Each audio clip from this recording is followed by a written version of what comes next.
Hi, I'm Maria and this is Ashley. Hey. So, Ashley, could you tell me a little bit about your brother?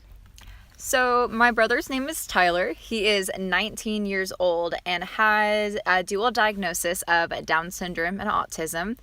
He is also nonverbal, so he can't communicate in many different ways, but he does find his way around things. Nice. Okay.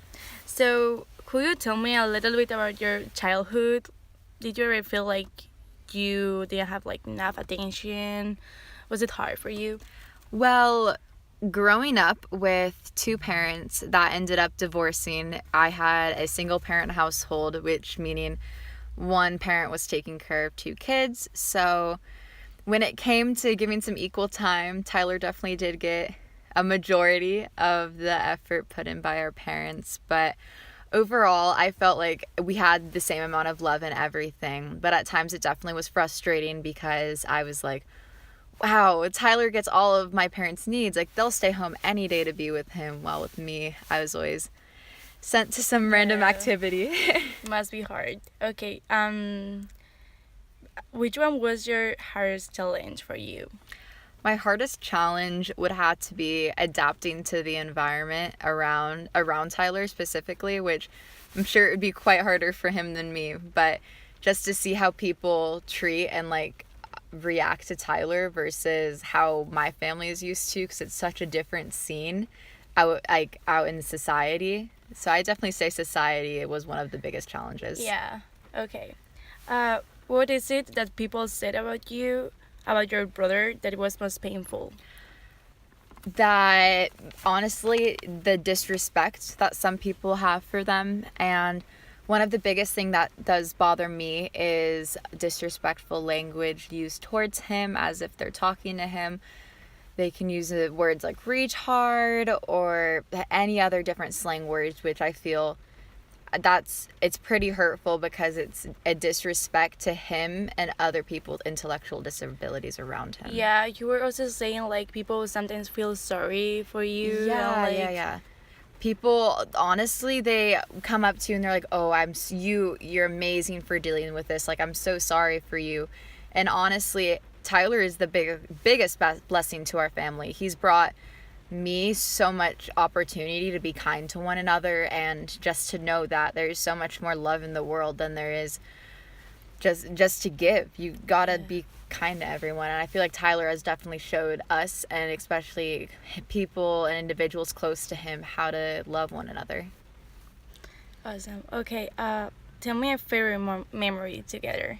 A favorite memory, probably going to the beach all the time as kids. We always grew up in the ocean. We were little ocean children, and we always boogie boarded together. But my favorite memory was definitely when I was about 12.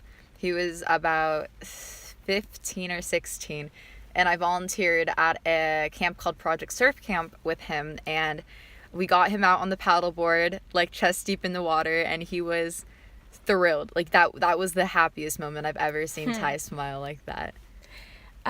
What are your hopes and wishes for him? Hopes and wishes, I honestly, it sounds kind of weird, but just to be ordinary, to grow up into a normal life. I mean, he has a girlfriend now. He's totally typical. Yeah, he's totally typical and ordinary. Just for him to grow up, maybe not have a family, but to be on his own, taking care of himself, learning different life skills and motor skills that any ordinary adult would know. So just him growing up to define who he is. Okay. Do you have any funny story about him and you that you would like to share with us? Yeah, sure. So, since Ty is dual diagnosis, he has Downs and autism.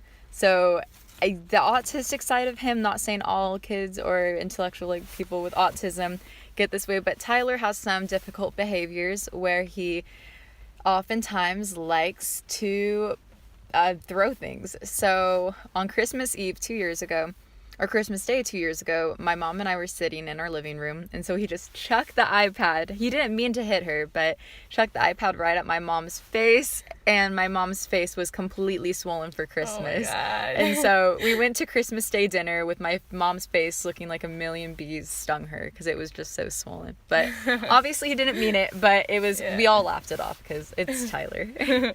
Okay. Any lessons you have learned from him?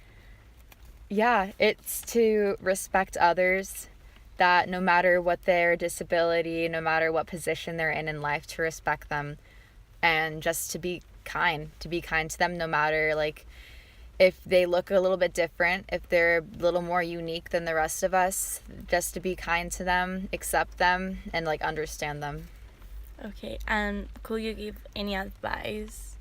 Any advice? I'd say advice to those around me and like society, especially in a school setting, to be more accepting of those that are unique around you, whether they have an intellectual disability, they might be smart, like you, anything special about them, just to be kind and just put more love out there than what's already out there.